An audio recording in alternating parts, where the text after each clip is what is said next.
అందరికీ నమస్కారం. ఈరోజు మనం చెప్పుకోబోయే కథ మినిస్టర్ గారి భార్య రెండవ భాగం. కథలోకి వెళ్ళబోయే ముందు మీరు కనుక మన ఛానల్ని ఫస్ట్ టైం చూస్తున్నట్లయితే తప్పకుండా మన ఛానల్ని లైక్ చేయండి, షేర్ చేయండి, సబ్స్క్రైబ్ చేయండి, బెల్ ఐకాన్ క్లిక్ చేసి ఆల్ అనే బటన్ని ప్రెస్ చేయడం మర్చిపోకండి. కథని అక్కడ స్కిప్ చేయకుండా మరి కథలోకి వెళ్ళిపోదామా? కథ మొదటి భాగం ఆల్రెడీ అప్లోడ్ చేసే ముందే మీరు వినకపోతే వినండి. కథ ప్రతి పార్ట్ చాలా ఇంట్రెస్టింగ్గా ఉంటుంది, మిస్ కాకుండా వినండి. మన రెండో ఛానల్ మనసుకు నచ్చే కథల్లో కూడా మంచి మంచి స్టోరీస్ వస్తున్నాయి. మీరు వినకపోతే ఒకసారి విని ఆ ఛానల్ని కూడా సపోర్ట్ చేసి విని ఆనందించండి. మరి ఆలస్యం చేయకుండా కథలోకి వెళ్ళిపోదామా? ఎంత గ్రాండ్గా చేస్తారో అనుకుంటే చాలా సింపుల్గా అయిపోయింది ఎంగేజ్మెంట్. కాకపోతే వీళ్ళకి వాళ్ళు తెచ్చిన నగ, వాళ్ళు తెచ్చిన చీర, వాళ్ళు తెచ్చిన ఉంగరం వీళ్ళకి చాలా ఎక్కువ కాబట్టి అవి చూస్తూ మోహన్ రావు బంధువులు అసలు చాలా పొంగిపోయారు వాళ్ళు. ఆ తర్వాత పెళ్ళికి ముహూర్తం ఖరారైన తరువాత రాగిణి అప్పటికే వీళ్ళ కోసమని సిటీ అవుట్కట్స్లో ఉన్నటువంటి వాళ్ళదే ఒక చాలా పెద్ద గెస్ట్ హౌస్ ఉంది. ఆ గెస్ట్ హౌస్లో దాదాపు ఒక 50 రూములే ఉంటాయి. అందులో మీ చుట్టాలందరూ వచ్చినా సరిపోతారులేండి, మేము కూడా అక్కడే అవుట్ హౌస్ కూడా ఉంది, అక్కడ ఇంకా కావాలన్నా కూడా పడతారు ఆ గెస్ట్ హౌస్లో, రమ్మనమని చెప్పి వీళ్ళకి విడిది అక్కడే ఇచ్చి వాళ్ళు కూడా అక్కడే ఉన్నారు. ఇక కనకరాజు రాగిణి వాళ్ళ తరపు నుంచి చుట్టాలు బంధువులు ఎవరూ రాలేదు. ఎందుకంటే వీళ్ళకి ఆల్రెడీ వాళ్ళు బస్సులు పంపించారు. ఆ బస్సుల్లోనే వీళ్ళ చుట్టాలను వేసుకొని వీళ్ళు వచ్చారు. వచ్చిన తర్వాత అందరికీ అసలు ఆ ఇల్లు చాలా పెద్దదైపోయింది. ఒక్కో బెడ్రూమ్లో ఒక్కో ఫ్యామిలీ సరిపోయారు వచ్చిన వాళ్ళు. వీళ్ళని అక్కడ సర్దిచ్చేశాక ఇంకా రూములు ఖాళీ కూడా ఉన్నాయి. ఖాళీ కూడా ఉన్న తర్వాత ఇక్కడే మెహందీ, హల్దీ, సంగీతం అన్నీ డెస్టినేషన్ వెడ్డింగ్లు అంటే ఇలాగే ఉంటాయి. మరి ఇప్పుడు నిన్న మొన్న సెలబ్రిటీలు వాళ్ళు వీళ్ళు అంతా కూడా ఇక్కడే ఇలాగే చేసుకుంటున్నారు అని చెప్పింది రాగిణి. వాళ్ళకి ఇవన్నీ తెలియదు కాబట్టి వాళ్ళ దృష్టిలో వీళ్ళు చేసే ఏర్పాట్లు, వీళ్ళు ఆ డెస్టినేషన్ వెడ్డింగ్లు అనే పాటికి చాలా ఘనంగా ఫీలే.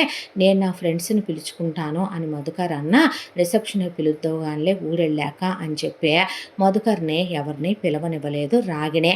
ఆ తర్వాత మా వైపు నుంచి చాలా పెద్ద పెద్ద మినిస్టర్లు వాళ్ళు వీళ్ళు వస్తారు. పెళ్ళైపోయిన తర్వాత రిసెప్షన్ అక్కడ పెట్టుకుంటాము, రిసెప్షన్కి అందరూ వస్తారులే మినిస్టర్లు వాళ్ళు.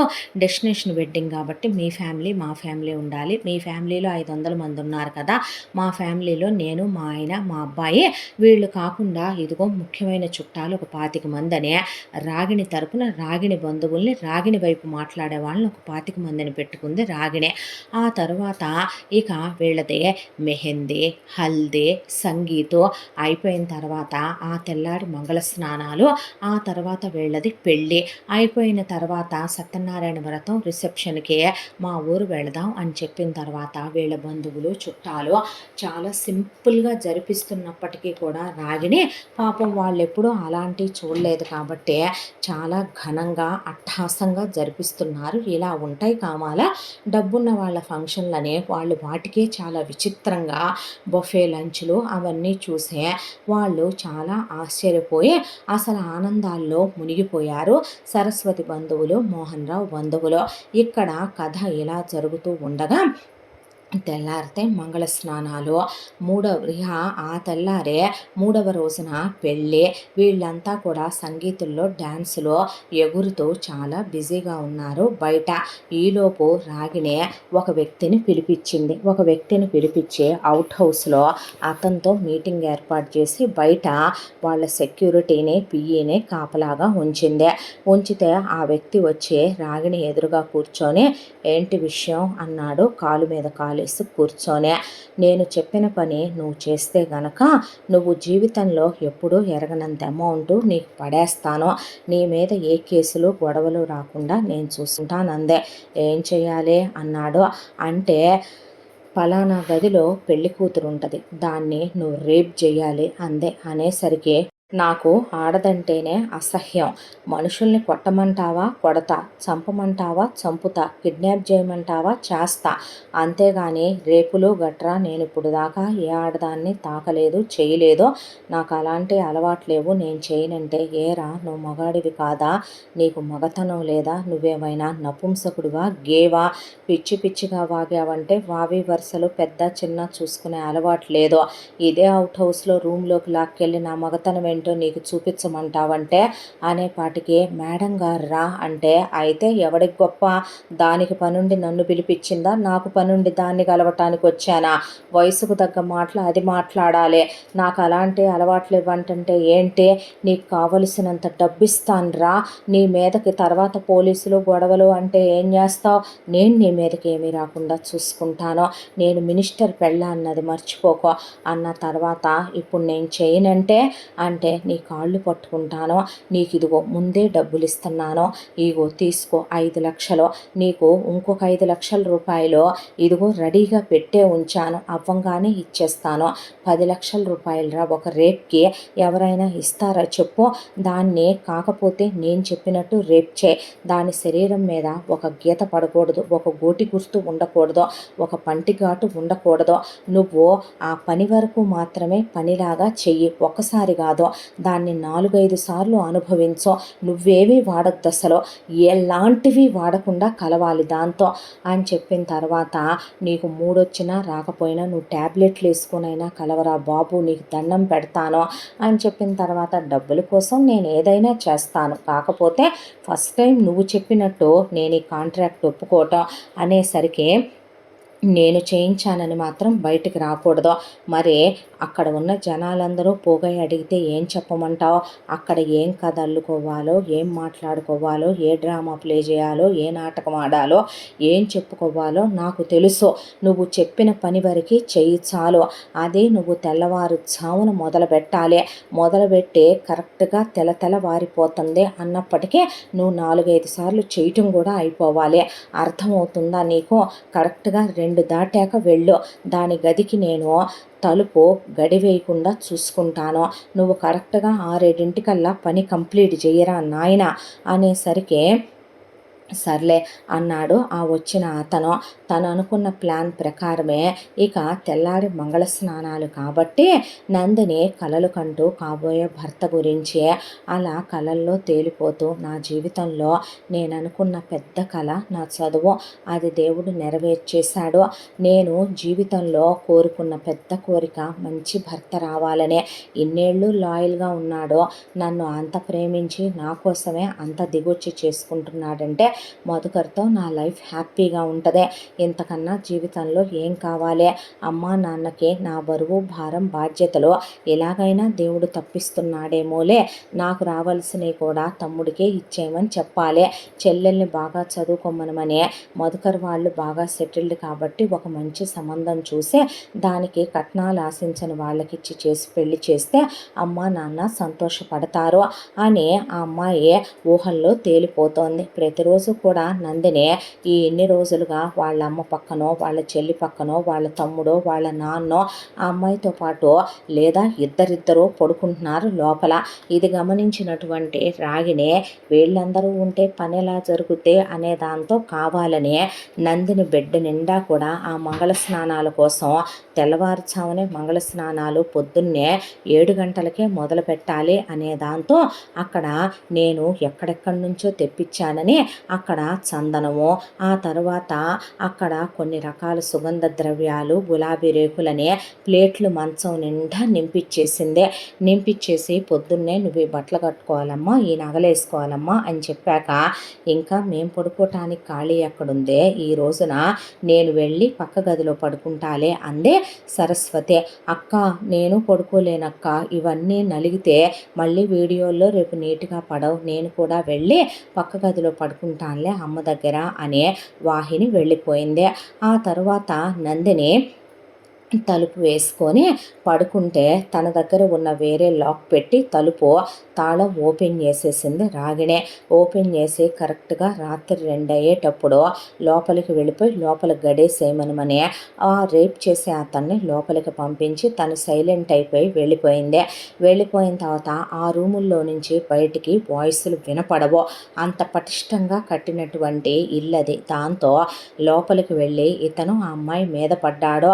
ఆ ప్లేట్లన్నీ కింద పడిపోయి చల్లా చెదురైపోయి ఆ అమ్మాయి చీర లాగేసి ఆ అమ్మాయి బట్టలన్నీ తీసేసి ఆ అమ్మాయి పెనుగులాడి తోసేసి ఎవరు నువ్వని కొట్టి తిట్టి ఎందుకు ఇలా చేస్తున్నావో, అసలు ఎవర్రా నువ్వు, ఏం కావాలి నీకు దండం పెడతాను, నీ కాళ్ళు పట్టుకుంటాను, తెల్లారితే నా పెళ్ళి నా జీవితం నాశనం చెయ్యొద్దు, నీకు దండం పెడతాను అన్నా సరే ఆ అమ్మాయి నోరు మూసేసే ఆ అమ్మాయిని చెప్పినట్టుగా ఒకటోసారి, రెండోసారి, మూడోసారి, నాలుగోసారి, ఐదోసారి అని 5 సార్లు అనుభవించాడు అతను.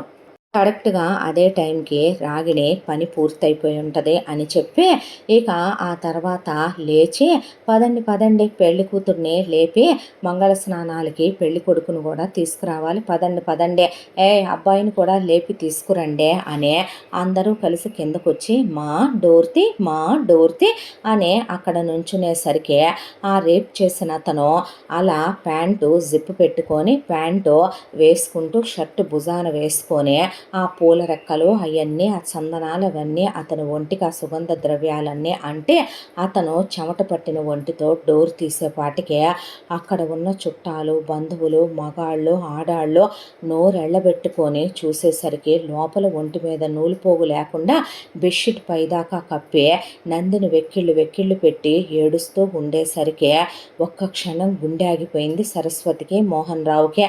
దాంతో అలా బిడ్డను చూస్తూ ఎలా ఊరుకుంటుంది ఆవిడ లోపలికి వెళ్ళి ముందు గబగబా పిల్లకి బట్టలు తొడిగిచ్చి పిల్లని ఫ్రెష్ అయ్యి రమ్మనమని గబగబా ముందు తల 2 పాయలల్లి జడ బయటికి తీసుకొచ్చిన తర్వాత ఏంటిదంతా, ఎవర్రా నువ్వు, ఏం జరుగుతుంది, ఏంటిదంతా అనేసరికి అప్పటికే నందిని వీడెవడో నాకు అసలు తెలియదని, లోపలికి వచ్చాడని, పెనుగులాట జరిగిందని, నన్ను రేప్ చేశాడని, 5 సార్లు అనుభవించాడని ఆ అమ్మాయి చెప్పేసరికి వామ్మో వాయ్యో దేవుడో ఇంకే ఉంది రంకు నేర్చినమ్మ బొంకు నేరవదా అని సరిపోయింది. క్యారెక్టర్ ఉందన్నావు, వర్జిన్ అన్నావు, దిగొచ్చిందన్నావు, పంతులు కూతురైనా అడుక్కు తినేదైనా మన కులం కాకపోయినా రూపాయి కట్నం ఇచ్చే పిసాదు లేకపోయినా రాజు మెచ్చిందే రంభని మీ నాన్న అన్నాడని, నీకు నచ్చిందని, ఇదేదో ఆకాశంలోంచి దిగొచ్చింది ఉత్తమురాలని, నీకు రేపు ఇది పద్ధతిగా పిల్లల్ని కంటదు కదా అని దీన్ని తీసుకొస్తే ఎంత పెద్ద కథల్లి ఇది విటుణ్ణి పిలిపించుకుందరా అనే పాటికే షాక్లో నిలబడిపోయాడు మధుకర్. నిలబడిపోతే ఆ అమ్మాయికి అసలు ఏం మాట్లాడాలో అర్థం కావటం లేదో. అతనెవరో నాకు తెలీదు అని అమ్మాయి చెప్తున్నా, నమ్మాను కాబట్టి, ప్రేమించాను కాబట్టి ఇంత దిగజారిపోయిన పని చేశావా నువ్వు, దొరికితే దొంగ దొరక్కపోతే దొర అన్నట్టు మగాడి సుఖం కోసం రహస్యంగా చేస్తారే అలాంటి దానివా నువ్వు, 10 మందిలో పతివ్రతవి పొద్దుగూకిన తర్వాత పతితవా ఏంటే అని అడిగాడు మధుకర్. దాంతో ఆ అమ్మాయి కళ్ళు ఎర్రగా అయిపోయాయి. కళ్ళల్లోంచి అసలు గంగ పొంగి పొర్లుతుందా అన్నట్టే నీళ్లు కారిపోతూ ఆ అమ్మాయికి అప్పటి వరకు ఆ పెనుగులాట అదంతా జరిగి నీరసం మీద కళ్ళు బైర్లు గమ్మిపోతుంటే అలా కూర్చోబెట్టింది ఆ అమ్మాయిని వాళ్ళ చెల్లెలు. ఆ తర్వాత ఎవర్రా నువ్వు, ఎందుకు చేసావు ఇలా అని ఒకవైపున మోహన్ రావు తరఫున చుట్టాలు మాట్లాడుతూ ఉంటే అసలేంటి నాటకాలన్నీ రేప్ చేశాడా, రేప్ చేస్తే ఇలాగే ఉంటుందా, ఒక ఆడదే రేప్ చేస్తే ఇదిగో గూగుల్లో ఎంతమంది అమ్మాయిలు రేపుకు గురవ్వలేదో 5 సార్లు అనుభవించాడు అంటే వాడు అన్నిసార్లు రేప్ చేశాడు అంటే ఇది ఇష్టపడి మోజుపడి వాడితో అన్నీ చేయించుకోకపోతే దీని ఒంటి మీద ఒక గాయమేది, వాడు ఏమీ వాడలేదే, ఏదైనా వాడిన గుర్తులుండాలిగా, ఏమమ్మా నీ కూతురు పక్క చూసుకొనే వచ్చుంటావుగా, నీకు ఆ మాత్రం తెలియదా, ముగ్గురిని కన్నావుగా, ఏది పెనుగులాట జరిగితే గోళ్లతో గీసుపోయినట్టుండాలిగా, కొరికినట్టుండాలిగా, కొట్టినట్టుండాలిగా, ఇది నలిగినట్టుండాలిగా, ఫ్రెష్గా ఫ్రిడ్జ్లో నుంచి తీసిన రోజా పువ్వులాగా ఎలా ఉందిదే, ఆహా వాడితో సుఖపడి బయట పన్ననుకుందే, ఆ మోహంలో మునిగిపోయిందే, వాడిచ్చే తృప్తి చాలదనుకుందే, తన్మయ తన్మయత్వంలో టైం తెలియలేదు. దాంతో నేను వచ్చేపాటికి దొరికిపోయాననే దాంతో ఎంత బొంకుతుంది పంతులు నీ కూతురు అనేసరికి ఆయనకి ఆవిడకి మాట్లేదు. భలే పెంపకం పెంచారే, ఓ ఇదేదో బాగుందలే బిజినెస్ అని నచ్చినట్టు విటుడితో కులుకు, పర్వాలేదులే ఎదవ ఎర్రి ఎంగళప్ప దొరుకుతాడు నా కొడుకు లాంటోడు, అలాంటి వాళ్ళను చూసి చేసుకొని లైఫ్ సెటిల్ చేసి కాపురమేమో ఈడితో చేసి పిల్లల్నేమో వాడితోగానే చెప్పావన్నమాట నువ్వు. ఏమమ్మా నాన్నలయ్యా, ఏం బంధువులయ్యా అనేపాటికే వాళ్ళకి అసలు మొహంలో రక్తం చుక్కలేదు. అక్కడి నుంచి వాళ్ళకి ఏం మాట్లాడాలో అర్థం కాలేదు. దాంతో తెల్లారిపోయింది. ఒకవైపున ఆ అమ్మాయికి తలంతా బద్దలైపోతుంది. అసలు ఏం మాట్లాడాలో అర్థం కావట్లేదు. అంతా దాంట్లో ఆ రేప్ చేసిన వ్యక్తి అలా నిలబడి ఉంటే రకరకాల ఒపీనియన్లు, వీళ్ళ బంధువుల గురించి చెప్పేదేముంది, వీళ్ళ బంధువుల ఒపీనియన్ల గురించి ఏమని చెప్తారు అసలు. ఇక్కడి నుంచి ముందు ఆ అతన్ని కూడా బస్సులో వేసుకొని పంచాయితీ వీళ్ళ ఊరు వీళ్ళ ఇంటి దగ్గరికి వెళ్ళింది. ఇప్పటిదాకా అదే వీళ్ళ బంధువుల వరకు తెలిసిన విషయం. మిగతా బంధువులందరూ 10,000 మంది వచ్చున్నారు వీళ్ళు వెళ్ళేపాటికే. అంతా మంది మధ్య అక్కడ పంచాయతీ. ఆ పంచాయతీలో ఎంతమంది ఎన్ని రకాల ఒపీనియన్లు అంటే, ఒకళ్ళేమో వీడు తెలియకుండానే వచ్చుండొచ్చు, పిల్ల మీద మోజుపడి ఉండొచ్చు, పిల్లని బయట ఎక్కడైనా చూసుండొచ్చు, పిల్ల మీద వ్యామోహంతో పిల్లని రేప్ చేసి ఉండొచ్చు అని ఒకళ్ళు, ఇంకొకళ్ళేమో డబ్బుల కోసం ఇదంతా చేశాడేమో అని ఒకళ్ళు, ఏమో ఇదే వాడితో రహస్య ప్రేమాయణం నడపలేదనేంటి అని ఒకళ్ళు, ముళ్ళొచ్చి ఆకు మీద పడ్డా ఆకొచ్చి ముళ్ళు మీద పడ్డా చిరిగేదాకే కదా అని ఇంకొకళ్ళు, ఆడదన్నాక హద్దుల్లో పెంచాలి, అసలు ఆడపిల్లలకి 16 ఏళ్లకే పెళ్లి చేయాలి, ఎలా దూరాభారాలు పంపించి టాపర్లని చించుతున్నారని చదివిస్తే అక్కడ ఎవడితో ఇది మరిగిందో, పంపదీసి వీడే దాని ప్రియుడేమో, వాడితో ఇష్టం లేదంటే డబ్బులున్నాయి కాబట్టి ఇవాళ వాడికి సెటిల్డ్ ఫ్యామిలీ కాబట్టి వాడితో పెళ్ళికి ఇది ఒప్పుకుందేమో, నిజమేగా ఆ మాట కూడా, వీడి దగ్గర డబ్బులేమీ లేవేమో, వాడి దగ్గర కోట్ల రూపాయల ఆస్తులున్నాయని వాడమ్మన్నట్టుగా డబ్బుల కోసం మేమా, ఇక మిగతా సుఖాలన్నిటి కోసం వాడా అన్నట్టు ఇది అందుకే అలా చేసిందేమో అనే వీళ్ళ మిక్స్డ్ ఒపీనియన్స్ అన్నీ విని ఆ అమ్మాయికి అసలు నోట్లోంచి మాట పడిపోయి మాట రావట్లా. తన జీవితమే నాశనం అయిపోయిందని బాధపడాలా, అంత చదువుకునే తను కన్న కలలేంటి, తన జీవితంలోకి అసలు మధుకరుగాడు ఎందుకు వచ్చాడు, వాడమ్మా బాబుని తీసుకొని ఎందుకు వచ్చాడు, తన అమ్మా నాన్న ఎందుకు ఒప్పుకున్నారు, తనెందుకు ఈ పెళ్ళికి సరేనందే, తన కరం ఎందుకు ఇలా కాలిపోయింది, అంత ప్రేమించాను అని చెప్పిన వాడు చివరికి పగలు పతివ్రతవా రాత్రి పతితవా అని అడిగేశాడంటే ఇది ప్రేమ అంటారా అని ఆ అమ్మాయికి అసలు బ్రెయిన్ పనిచేయట్లేదు. ఒకవైపున నాశనం అయిపోయిన తన బతుకు గురించి ఆలోచించుద్దా, దెబ్బతిన్న తన ప్రేమ గురించి, బతుకు మీద పడ్డ ముద్ర గురించి ఆలోచిస్తుందా. వీళ్ళ మాటలు ఒకవైపున సరస్వతి మోహన్ రావుని అత్యాశ కోసమే మీరు ఈ పెళ్లి కొప్పుకున్నారని కొందరు, కూతుర్ని రాంగ్గా పెంచారని కొందరు, ముచ్చల్లే ఉంటుంది మీ కూతురు ఇలా సైలెంట్గా ఉండే అంతంత పనులు చేస్తాయని కొందరు, పాపం ఆ పిల్ల మంచిదే అనకూడదని కొందరు, అసలు అక్కడ ఏం జరుగుతుందో ఏంటోనని కొందరు, ఇలా ఎంతమంది మాట్లాడేసరికి బుద్ధి తక్కువైపోయింది. మీ ఇష్టం అమ్మ, మీ ఇష్టం నాన్న అంటే అంత గొప్ప వాళ్ళతో సంబంధాలు మనకెందుకు అనుకోకుండా సంబంధాలు ఒప్పుకోవటం మన తప్పు, అంత పెద్దళ్ళకి పంపాలనుకోవటం మన తప్పు, ఇదంతా జరగటానికి కారణమే మనం. దాని దారిన అది మెదలకుండా చదువుకొని ఇంటికి తిరిగి వచ్చింది, ఏ ఉద్యోగానికో వెళ్ళేదే, ఏ అబ్రాడ్ సంబంధమో చూసినా మనకు తగ్గది చేసుకొని పోయేదే, అసలు ఇది ఎక్కడ దరిద్రం అని ఆయన ఆమె నామ తిట్టుకొని తిట్లు లేవో. ఒకవైపున మిగతా పిల్లలిద్దరికీ రేపొద్దున వీడికి ఎవడైనా పిల్లనిస్తాడా, దీనికి అసలు పెళ్ళవుద్దా అన్నయ్య, పెద్దదాని బతికిలా అయ్యిందంటే ఇప్పుడు పెద్దదాన్ని ఎవడు చేసుకుంటాడో, రెండో దాని గతి ఏంటి, కొడుకు పరిస్థితి ఏంటి, ఆకొచ్చి ముళ్ళు మీద పడ్డా ముళ్ళొచ్చి ఆకు మీద పడ్డా చిరిగేదాకే, చేతులు గాలే కాకులు పట్టుకొని ఉపయోగం ఏంటి, అసలు ఇప్పుడు ఏం జరిగింది ఎలా జరిగింది అనేది అనవసరం, వాడేమైనా ఒకసారి అనుభవించుంటాడా 5 సార్లని ఇదే చెబుతుందే, వాడేమీ తెలియదన్నా బయట ప్రపంచం నమ్ముద్దా, రేపొద్దున నువ్వు కట్నంతో ఏం కడిగేయగలవు, రేపొద్దున వేరే వాడికి ఇచ్చి పెళ్లి చేసినా వాళ్ళే కిరసనాయిలు పోస్తారో, ఏ గ్యాస్ బండ్లు పేలేలా చేస్తారో, లేదంటే కొంతకాలం పోయిన తర్వాత వాడినే నేలుకోనని విడాకులు ఇస్తే దీనికి ఏ కడుపు కాలో వస్తే, దీనికి ఏ పిల్లలో పుడితే రేపొద్దున చేసుకునే వాడికి వచ్చుద్ది కడుపు కాలంటున్నారు. 5 సార్లు ఏమీ వాడకుండా వీడు కులికినప్పుడు వీడికి రాదని గ్యారెంటీ ఏంటి అని ఒకవైపున అంతమంది అన్ని మాటలు మాట్లాడుతుంటే ఆమెకి ఆయనకి పిచ్చెక్కిపోయి అసలు తలకాయ ఏ గోడకేసి కొట్టుకోవాలో వాళ్ళకి అర్థం కాల. ఒకవైపున వాళ్ళు అమాయకులు, రెండో ఇలాంటి ఎప్పుడు ఫేస్ చేసిన మనుషులు కాదు వాళ్ళు.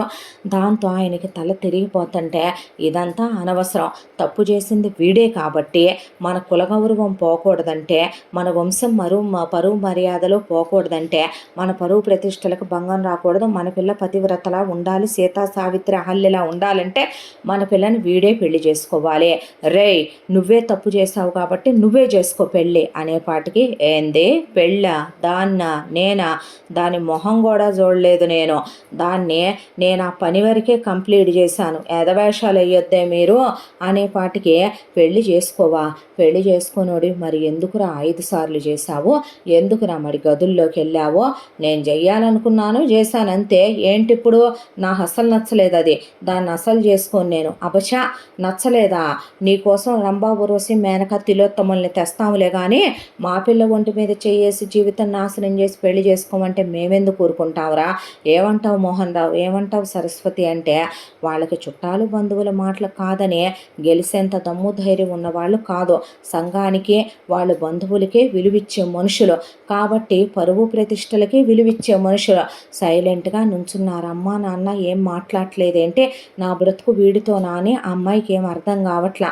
అక్క జీవితం గురించి అసలు ఏం డెసిషన్ తీసుకుంటున్నారు వీళ్ళందరూ కలిసని వాహినికి మాధవ్కి అర్థం కాల.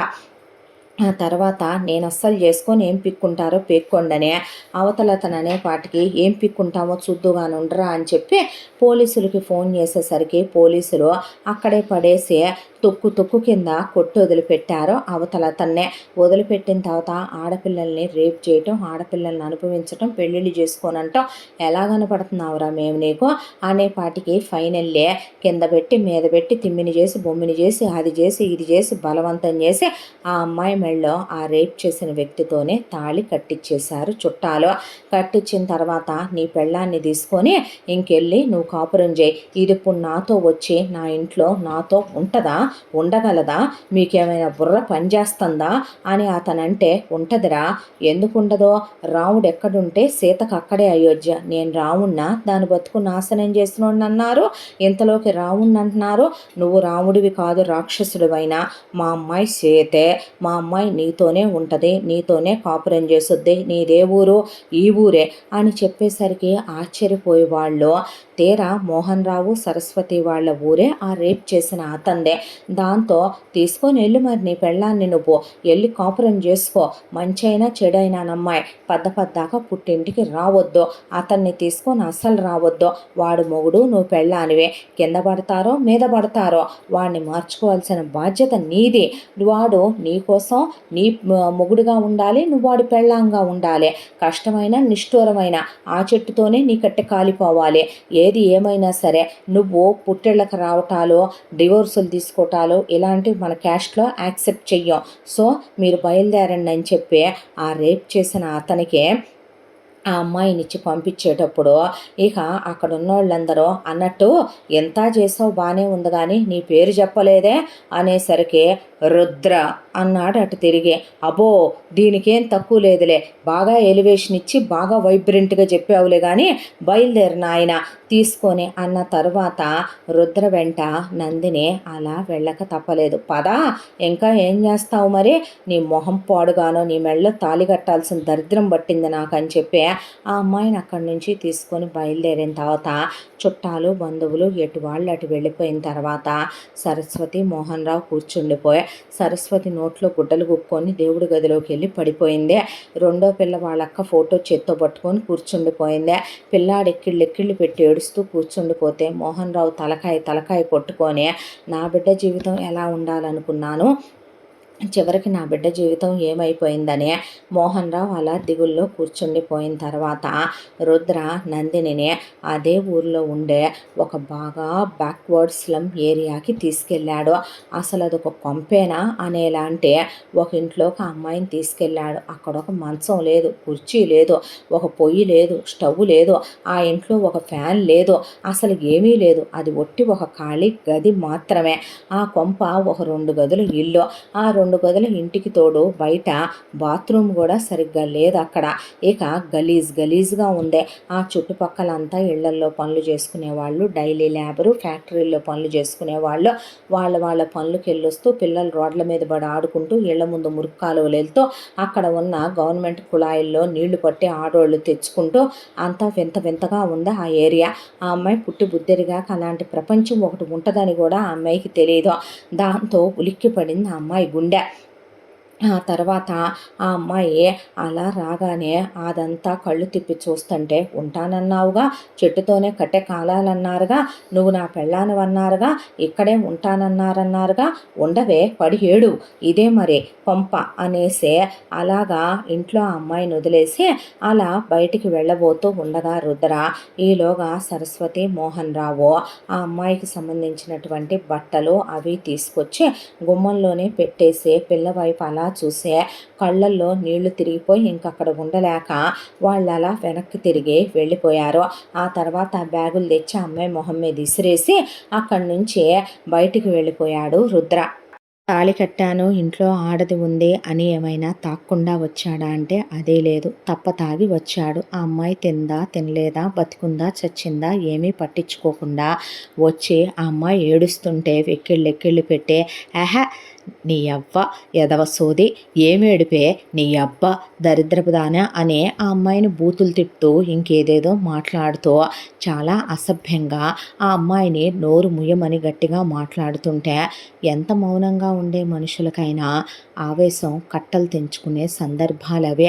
లేచి నుంచోనే, అసలు ఎవడ్రా నువ్వు, నా జీవితంలోకి ఎందుకు వచ్చావు, నీకు దండం పెడతానన్నాను, కాళ్ళు పట్టుకుంటానన్నాను, ఎందుకురా ఇలా చేసావు, పశువా మృగమా, ఒక ఆడదాని జీవితాన్ని నాశనం చేయటం వల్ల నీకు వచ్చేదేంట్రా, నేను చదువుకున్న చదువేంటో తెలుసా, నేను పుట్టిన కులమేంటో తెలుసా, నేను బ్రతికిన బ్రతుకేంటో తెలుసా, చివరికి నా బ్రతుకుని ఇలా చేసి నుంచో పెట్టేశావేంట్రా, మూర్ఖుడా మృగమా, నా బతుకు చివరికి నీతో ముడేసి పంపించారేంట్రా, నీచాతి నీచుడా అనే పాటికి ఎక్కువ మాట్లాడింది చాలే కానీ మూసుకొని ఇంకాపుతావా, ఎవడే నీ మీద మోజుతో ఏమైనా నేను వచ్చి నిన్ను రేప్ చేశాననుకుంటున్నావా, నీతో పక్క పంచుకున్నాననుకుంటున్నావా, నీ మొహం ఎలా ఉంటుందో కూడా చూడలేదే నేను, నాకు వాళ్ళొక పని అప్పచెప్తే ఆ పని వరకే చేస్తాను నేను, ఎవరప్ప చెప్పారు, ఏమప్ప చెప్పారు, మరి ఆ విషయం అంతమంది అడిగితే చెప్పలేదే, చెప్పాలని నా కాంట్రాక్ట్లో లేదు, మరి నేను అడిగినా మాట్లాడలేదే, నా కాంట్రాక్ట్లో లేని విషయం గురించి నేనెందుకు మాట్లాడతానో, డబ్బు కోసం నేను ఏదైనా చేస్తాను, డబ్బులు ఇస్తామన్నారు, ఎక్కువ డబ్బులు ఇస్తామన్నారు, దాని అబ్బా అది నా మీద కేసు అవ్వనివ్వకుండా చూస్తానంది, కానీ నీ అబ్బా నీ చుట్టాలు కలిసి పోలీసులతో నన్ను కొట్టించి బలవంతంగా నీ మెళ్ళో తాళి కట్టించారు, నాకేమైనా నీ మీద మోజుందా, ఇష్టం ఉందా, ఇప్పటికిప్పుడు వెళ్ళిపోరాదంటే ఎవడుండమన్నాడు, కడిగేసుకొని ఎవడో ఒకరిని చేసుకోరాదు, పోయి మీలా డబ్బున్నోళ్ళని కులమున్నోళ్ళని నాలాంటి వాడితో నీకెందుకే, ఎవడుండమన్నాడే నిన్నెక్కడ, మరి అలా అనుకున్న వాడివి నన్ను ఎందుకు రేప్ చేసావురా, లెక్కపెట్టి ఎందుకు రేప్ చేసావురా, నా చేతులు కదలనివ్వకుండా కాళ్ళు కదలనివ్వకుండా చేసి ఎందుకంత నరకం పెట్టావురా నన్ను, నేనేమీ నరకం పెట్టలా, నేను సెన్సిటివ్గా హ్యాండిల్ చేయమనమని అది చెప్పింది చేశాను, ఎవత్తిరా చెప్పిందే, ఎందుకురా ఇలా చేశావో, అదే ఆ కనకరాజు గాడు ఉన్నాడు కదా మినిస్టర్ గాడు, వాడి పెళ్ళాం ఉంది కదా రాగిని, అది నన్ను పిలిపించి నేనెంతవరకు ఏ ఆడదాన్ని ముట్టుకోలేదు, నాకు ఆడదంటేనే అసహ్యం,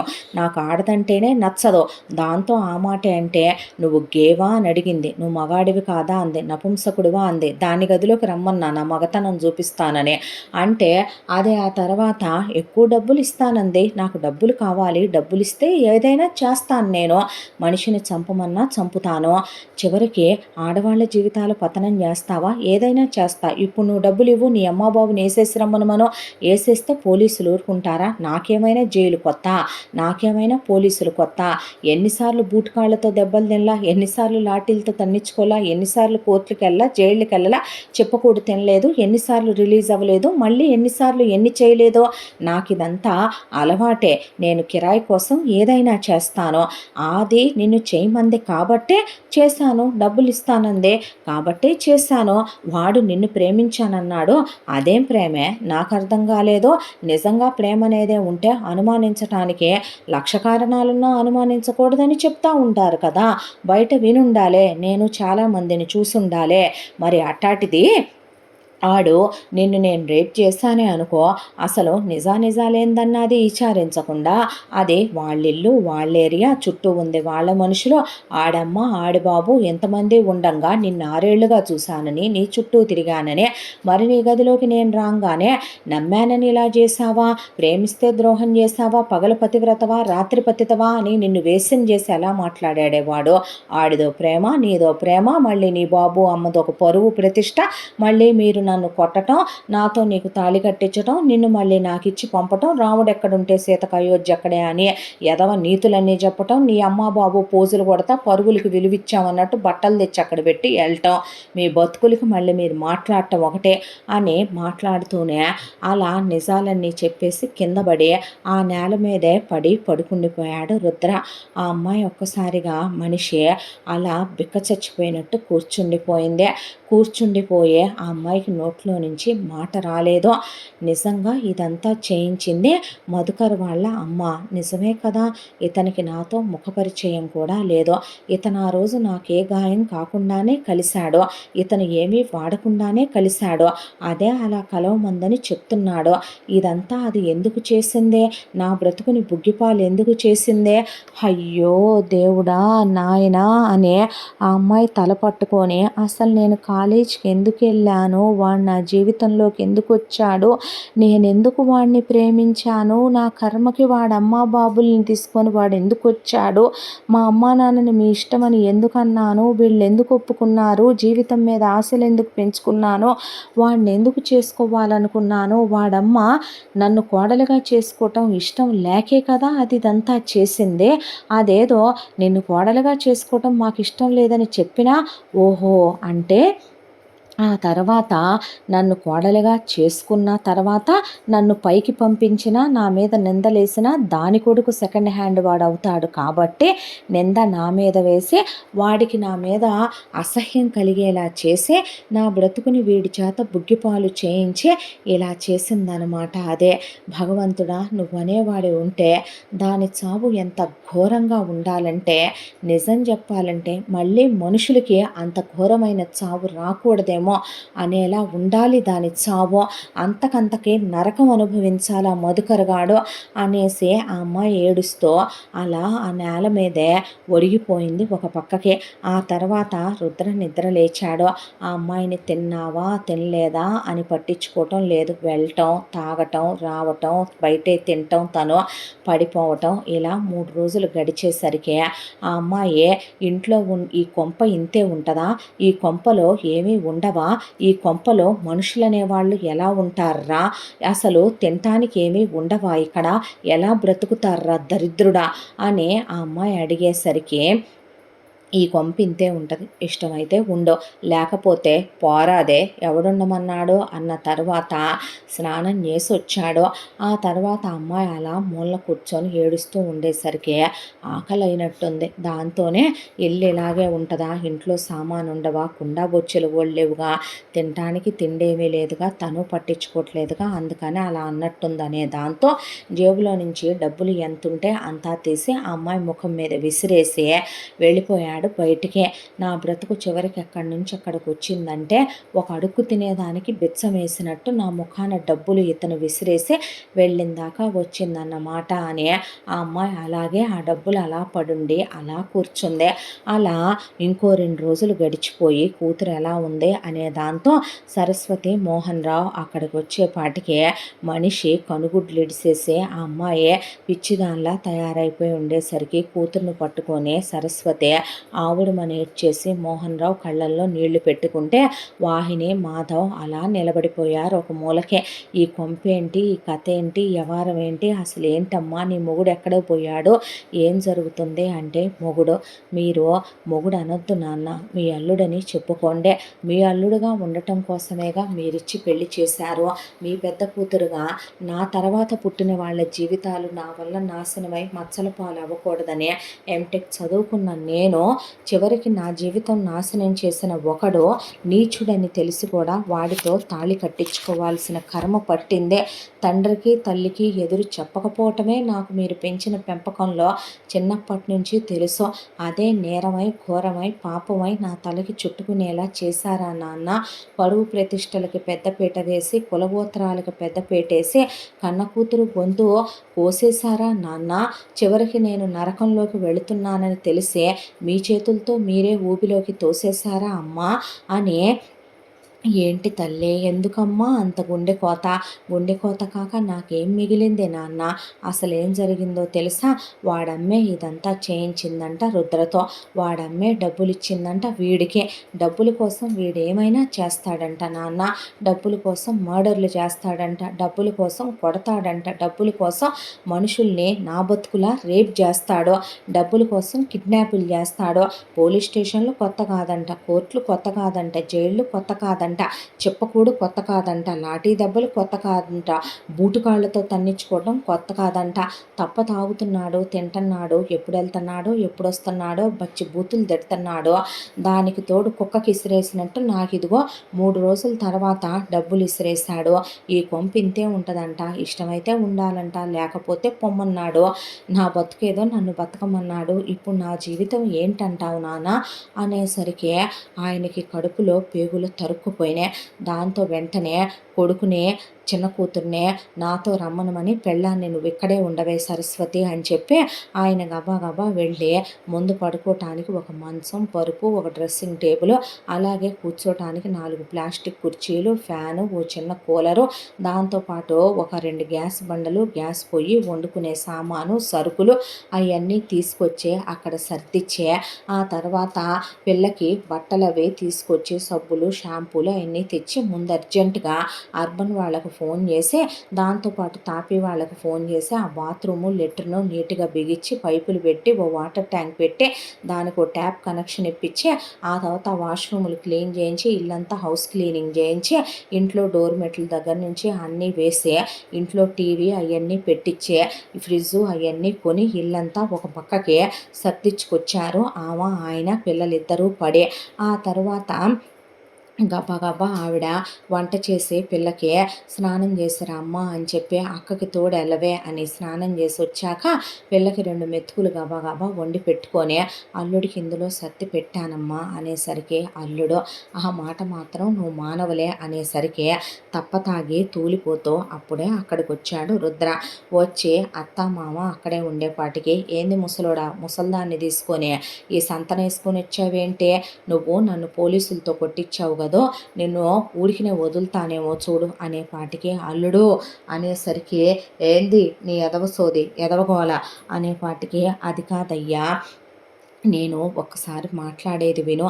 నా తరపు నుంచి తప్పు జరిగిందని నువ్వు అనుకుంటున్నావు, నువ్వు చేసింది తప్పు కాదా? ఎవరో డబ్బులు ఇస్తే ఆ డబ్బుల కోసమని ఆడపిల్ల జీవితాన్ని పతనం చేయొచ్చా అయ్యా? మేము ఎలా పెంచుకున్నామో తెలుసా, ఎలా చదివించుకున్నామో తెలుసా? చివరికి మా బిడ్డని ఇలా చేసి కూర్చోబెట్టేశావు. ఇది పద్ధతి గల్లోళ్ళు చేసే పనేనా? పద్ధత అంటే ఏందదే, అంటే ఎలాగుంటుందదే అనేపాటికి అతని కుటుంబం గురించి అడగండి అల్లుడు గారు, మీ అమ్మగారు, నాన్నగారు, మీకు సోదర సోదరీమణులు ఎవరైనా ఉన్నారా? ఏందది అనేపాటికి అమ్మా ఇప్పుడు గ్రాంధికం ఎందుకమ్మా, నువ్వు మామూలుగా చెప్పు, నీకు సిస్టర్స్ బ్రదర్స్ ఉన్నారా అని అడిగితే ఎవరో అనేసరికి నేను మాట్లాడతాను మీరు నోరు మూయండి అని మోహన్ రావు గారు అది కాదు నాన్న, అక్క, చెల్లి, అన్న, తమ్ముడు, ఏది నీకు ఈ ముసల్దానికి ఉన్నారే బ్యాండ్ మేళం బ్యాచ్, అలాగా నాకెవరూ లేరు. అలాగా అమ్మ నాన్న బాబు, అమ్మ నాన్నలా నాకు అసలు ఎవరూ లేరు అంటే మరి ఎలాగా, ఎవరు పెంచారు, ఏమయ్యావో? ఎవరితో ఒక మదమెక్కిన ఆడదే, ఒక పొగరు పట్టిన మగాడు, ఇద్దరూ కలిసి ఒళ్ళు కొవ్వెక్కి కలిస్తే పుట్టిన అక్రమ సంతానాన్ని, అనాథ సంతానాన్ని నేను భారమైపోయిన నన్ను చెత్త కుప్పలో విసిరేసిపోతే ఎవరితో ఒక ముసలి దగ్గరికి తీసి అది సచ్చిందే. ఆ తర్వాత గాలికి ధూళికి పెరిగాను నేను. ఆ పెరిగిన తర్వాత నాకు ఎవడు రూపాయి ఇస్తానంటే ఆడేం చెబితే అది చేస్తా నేను. ఇప్పుడు నువ్వు డబ్బులు ఇచ్చావనుకో, వెళ్ళి నీ కూతురు బతుకిలా చేసేయమన్నా ఆ రాగిణ్ణి నువ్వు నరికేయమన్నావు అనుకో, నరికేసి నేను జైలుకి వెళ్తా.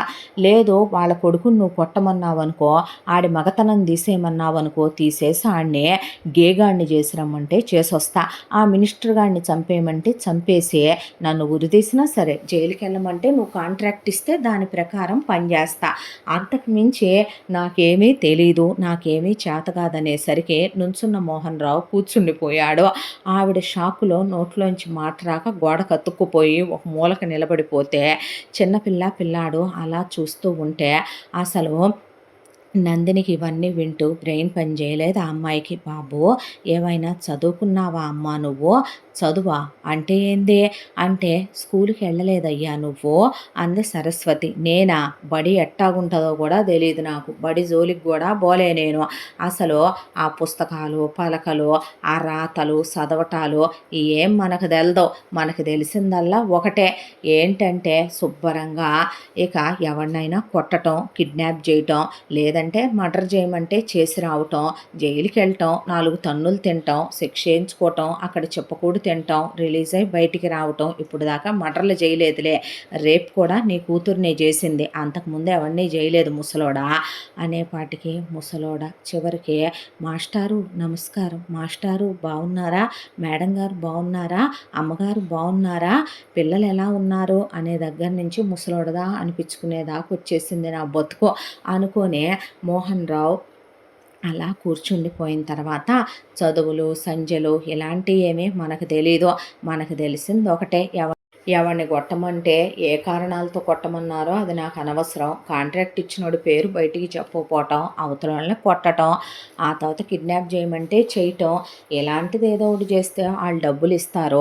ఆ డబ్బులు నాకు 100కి పైన లెక్కేయటం కూడా తెలియదు ముసలోడా. నాకు లెక్కలు రావు, నాకు చదువు రాదు, నాకు ఏది చదవటం రాయటం ఏటి తెలీదు. నాకు 100కి మించి డబ్బులు లెక్కేయటము రాదు. ఆ తర్వాత ఆ డబ్బులు ఎత్తుకెళ్ళి సారా కొట్లో పడితే ఆడు ముందు పోతాడు. ఆ తర్వాత డబ్బులు పడితే బిర్యానీ వస్తుంది.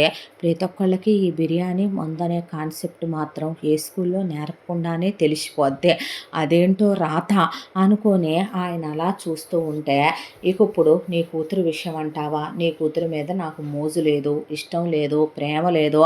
ఇంకా మీరేదేదో చదువుకున్న వాళ్ళు చెప్పుకుంటారు కదా, అవి ఏమీ లేవు. దీన్ని రేప్ చేస్తే అది 10 లక్షలు ఇస్తానంది, 5 ఇచ్చింది, దాని అబ్బాది ఇంకో 5 ఎగ్గొట్టింది నాకు. ఆ తర్వాత ఆ డబ్బుల కోసమే దీన్ని రేప్ చేశాను, దీన్ని ఒళ్ళు కందకుండా చేయమందే, ఏమీ వాడకుండా చేయమందే, అది చెప్పినట్టే చేశాను, నా 5 నాకు ఇచ్చిందే. అంతకుముందు నేనే ఆడదాన్ని చేయలే, నాకు ఆడదంటేనే అసహ్యం. ఎందుకంటే నన్ను కని ఒక బజార్ ఆడది నన్నే వదిలేసి పోయింది కాబట్టి ఆడయన్ని బజారీ అనే అనుకుంటాను నేను.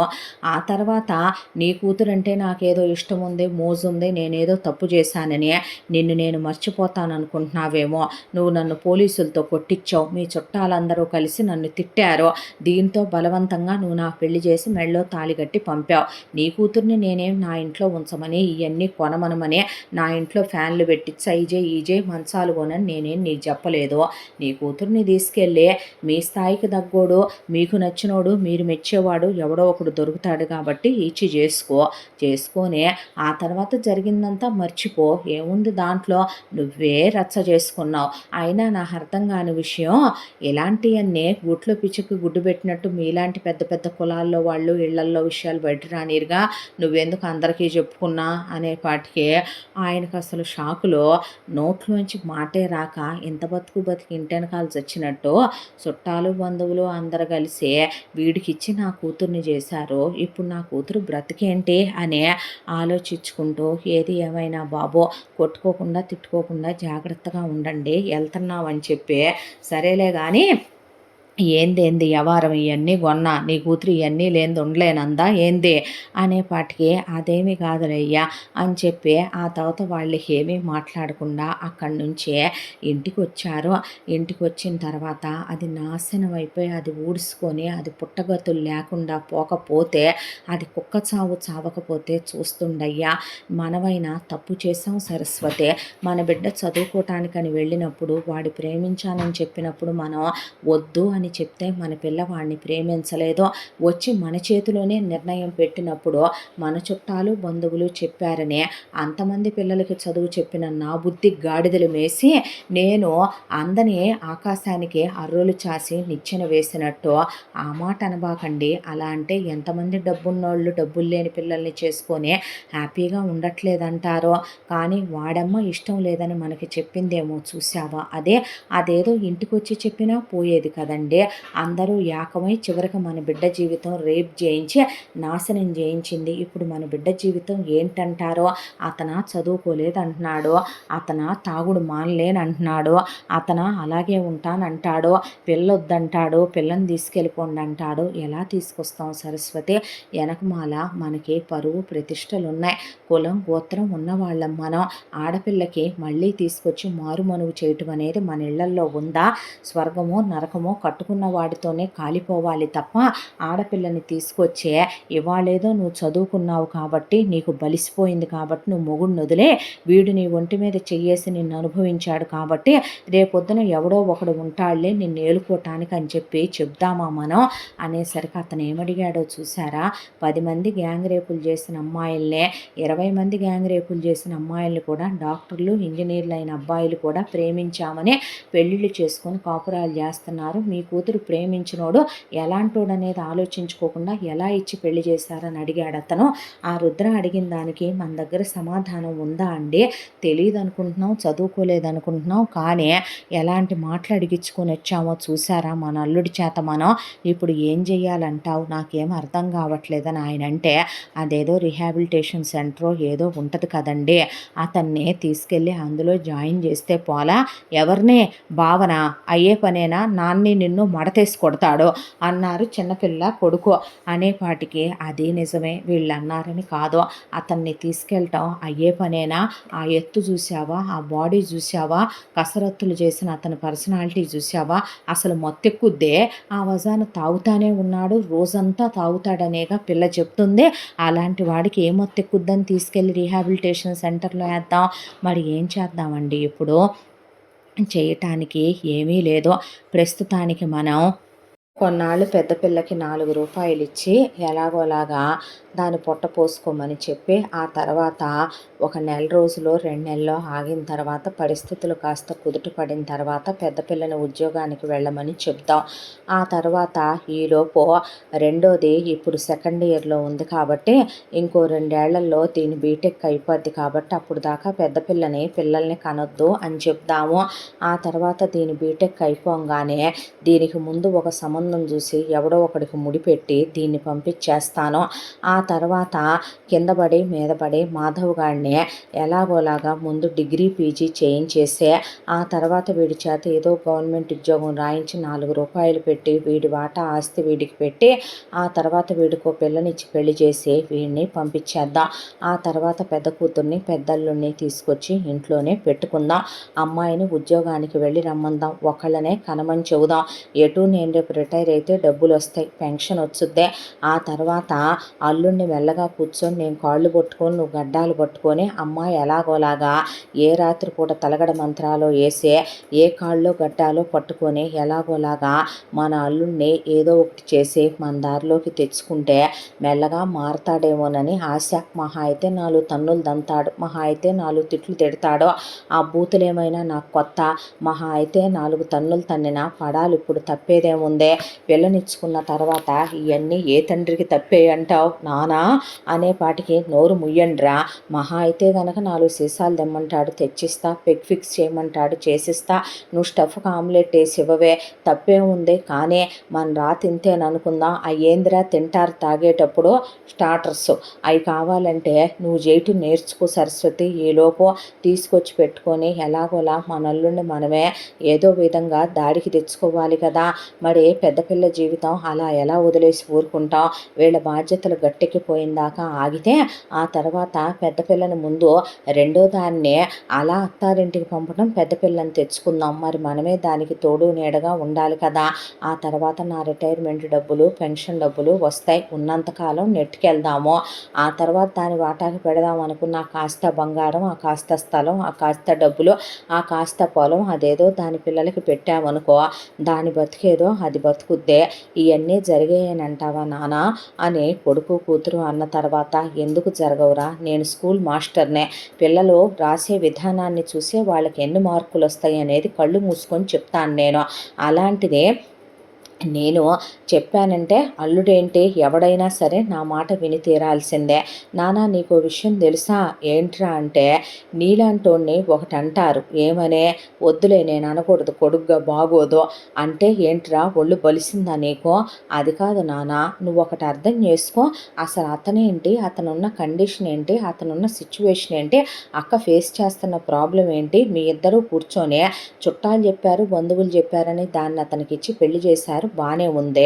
అతన్ని రీహాబిలిటేషన్ సెంటర్లో వేయించే దమ్ము లేదు మీ ఇద్దరికి ముందు పట్టుకొని, అతను వేలు పట్టుకునే దమ్ముందా నాన్న నీకు ముందు? అతను వెంట్రుకు ఒకటే పీకి తీసుకురా ధైర్యం ఉందేమో, అలాంటిది తీసుకొచ్చే అక్క బతుకేమైపోతుందా అని అక్క పట్టుకొని ఏడుస్తుంటే, అతన్ని నేలుకొని దేవుడా అని ఒకవైపున గొడవ చేస్తుంటే, ఈ విషయాలన్నీ గాలి కుదిలేసి నువ్వేం చెప్తున్నావు నాన్న కూర్చొని?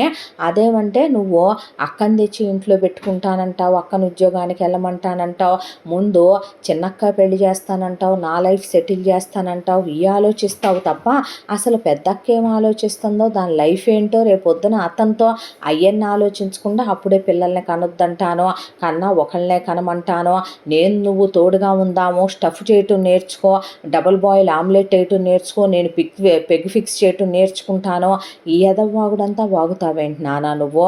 ఒరే నేను మాస్టర్నిరా, నువ్వు అలా ఎప్పుడు ఉండవు నానా.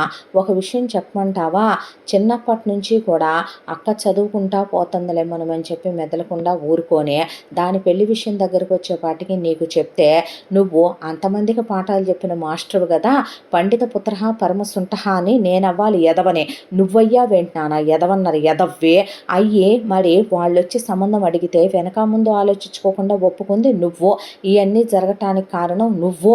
ఇప్పుడు మెదలకుండా అంతా అయిన తర్వాత ఒళ్ళో తలకాయ పెట్టుకొని నువ్వు ఏడవటం, నోట్లో గుడ్ల పెట్టుకొని కూర్చొని అమ్మ ఏడవటం మరేరా అనేపాటికి ఇప్పుడు నెక్స్ట్ లైఫ్ ఏంటో అర్థం కాక అదేడుస్తుంటే కూర్చొని దానికి మొత్తం లైఫ్ అంతా ప్లానింగ్ చేస్తా కూర్చుంటావేంటి నాన్న? ఫస్ట్ నుంచి కూడా నువ్వు ఏది సరిగ్గా ఆలోచించడం చేత కాదా మీకు అని పిల్లలు అనేసరికి, చూసావా సరసు నా టైం బాగాలేదనేపాటికి వీడు ఇది కూడా నాకే క్లాసులు వీగుతున్నారు.